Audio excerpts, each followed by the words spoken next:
Hey everyone, welcome to the show. So, if Bill Barr and Donald Trump don't end up in prison, there is zero justice in this world. It is now being reported that Trump was under investigation for possibly receiving $10 million from the Egyptian government back in 2016 to try to help him win that election. And Trump's Justice Department quashed the investigation. It's unbelievable. Well, it is believable because this is the way it's gone. So here's the deal. Washington Post investigative reporters spoke with more than 24 people. They reviewed thousands of government documents, which included sealed court filings, all the exhibits. They reviewed internal DOJ documents, contemporaneous notes, emails, text messages, and what they described also as, quote, other documents corroborating their accounts. And according to the evidence and these witnesses, in January of 2017, just prior to Donald Trump taking the oath of office, quote, a manager at a bank branch in Cairo received an unusual letter from an organization linked to the Egyptian intelligence service. It asked the bank to kindly withdraw, in quotes, nearly $10 million from the organization's account, all in cash. So the article goes on to say the bank employees start loading bundles of $100 bills into 2 duffel bags. 4 men arrive, they take these bags, and the feds found out about this withdrawal in 2019. So this raised existing suspicions because, unbeknownst to all of us, the FBI had already been investigating Trump and his relationship with the Egyptian president, Sisi. So this had become part of Robert Mueller's mandate. He was assigning agents who he was already working with on his team. He assigned them to a parallel investigation while he was doing the Russia investigation. So the reason that they started investigating Trump and Sisi and their relationship was because U.S. intelligence found out Sisi wanted to give Trump $10 million. They knew this. Evidently, there was an informant. There was a reliable, confidential informant who told them this. And part of this person's story had been corroborated by CIA intelligence. So during their investigation, they found that Egypt had opened 2 bank accounts. They opened one in November of 2015, then they opened a second account in August of 2016. So the August 2016 account was opened in China. 5 days later, after it was open, an Egyptian oligarch deposited $10 million into that account. That money was then transferred to the other account, which was located in Egypt. And then the $10 million cash withdrawal was made a short time after that. Then both of those accounts were closed shortly after that withdrawal. So obviously didn't need the accounts, right? We've done with them what we needed. Unbelievable. And then this was all made even more suspicious because near the end of the 2016 election, Trump's campaign was apparently running low on funds. Investigators found that Trump's campaign officials kept begging him, please put in some of your own money. We need money. We want to do an ad blitz on TV, but we don't have any funds. Can you please? Trump repeatedly refused.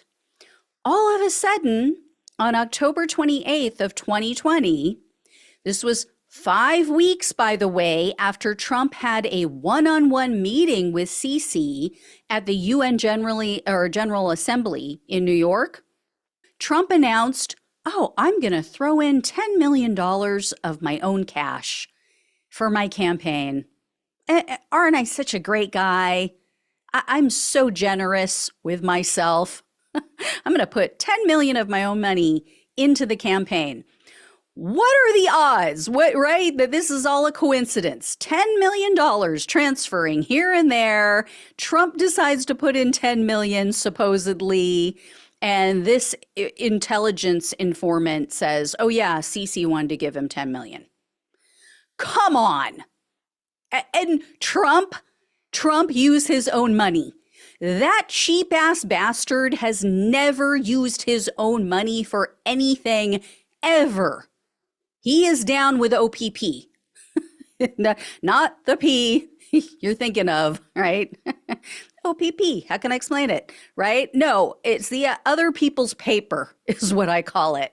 So anyway, this is flat out illegal if it did happen, because you guys all know U.S. candidates are strictly prohibited. They cannot accept money from foreigners or foreign governments for obvious reasons, right? We don't want bribery going on. We want their loyalty to be with the United States. Well, according to the Washington Post, within months of finding out about this Egyptian government withdrawal, top DOJ officials blocked investigators from obtaining bank records. And by the fall of 2019, U.S. Attorney General Bill Barr, at that time was Bill Barr, Jeff Sessions was out, he starts questioning the basis for this investigation. And so everything came to a standstill. Then Barr went to Christopher Wray, the FBI director, and he told Wray to assign, quote, adult supervision to the agents who Barr believed were, quote, hell-bent on obtaining information about Donald Trump. So in June of 2020, a Barr-appointed lead investigator, Barr got rid of a couple other people, put in this guy, Michael Sherwin, who was, one of his loyalists. He shuts the entire Egypt investigation down, and he cited a, quote, lack of sufficient evidence to prove this case beyond a reasonable doubt. Complete bullshit. Of course they had a lack of sufficient evidence, right? If you're not allowed to gather the evidence because all of the lead investigators refused to give the green light to issue a subpoena for his bank records, for Trump's bank records, how are you supposed to obtain sufficient evidence? Imagine if this same thing happened with the Bidens. Imagine how the right would lose their minds more than they already have, right? And one source told the Washington Post journalist, quote, every American should be concerned about how this case ended. The Justice Department is supposed to follow evidence wherever it leads. It does so all the time to determine if a crime occurred or not. Now, of course, when the journalists reached out to Trump's campaign, they gave their typical BS answer, fake news, right? And then every other party refused to answer specific questions. Bill Barr, Justice Department, the guy that Barr assigned to seemingly kill this case, this Michael Sherwin, he said Merrick Garland should have reopened the case if he wanted to. He had a chance. He could have upped this investigation, reopened it. He could have done something. Really? Well, apparently, Garland wasn't even briefed on this Egypt investigation for over a year after he took over the DOJ. So by that time, it was too late because there's a 5-year statute of limitations. It had already run out. January of 2022, it was done. So I do partially fault Garland. On day one, knowing what we knew already, he should have said, okay, here's what I want.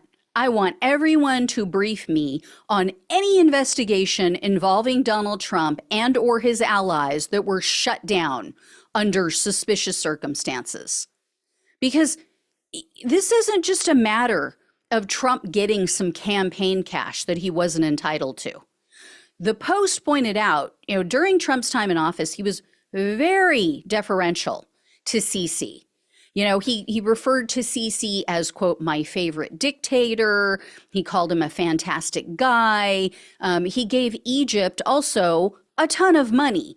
They wrote, quote, in 2018, Trump's State Department released $195 million in military aid that the United States had been withholding over human rights abuses, a move that had been opposed by his first Secretary of State, followed by the release of $1.2 billion more in such assistance. Yeah, but tell me again how we can't afford universal health care in this country, or a free college education, or, free child care, or anything else that would help working class people. Yeah, but how much are we giving to all these other countries? For what? For no reason? Or actually, well, in this case, yeah, because I believe it was a quid pro quo. Hasn't been proven, but that's what it really looks like. So here we go. Once again, Trump is going to get a pass on a potentially massive crime that affected U.S. policy and helped a brutal dictator who literally stole the presidency in his own country. So there is a special place in hell for Barr and all of these other Republicans who have covered for Trump and allowed him to repeatedly break the law. This is just unacceptable. And yet it's going to go without punishment. So yeah, I hope to God something else lands Trump in prison where he belongs, because he absolutely deserves to go to prison, and somebody needs to do something about Bill Barr. I don't mean to physically harm him. That's not what I'm saying. We're not the right? We're not the MAGA maniacs. I'm saying he needs to go to prison for all the damage he's done with the Bush administration and with Trump. So anyway, if I hear any more, I will let you know. Thank you all so much for watching and listening. Please like, please share, and subscribe. Please donate if you can. Love you all. Take care. Talk with you soon.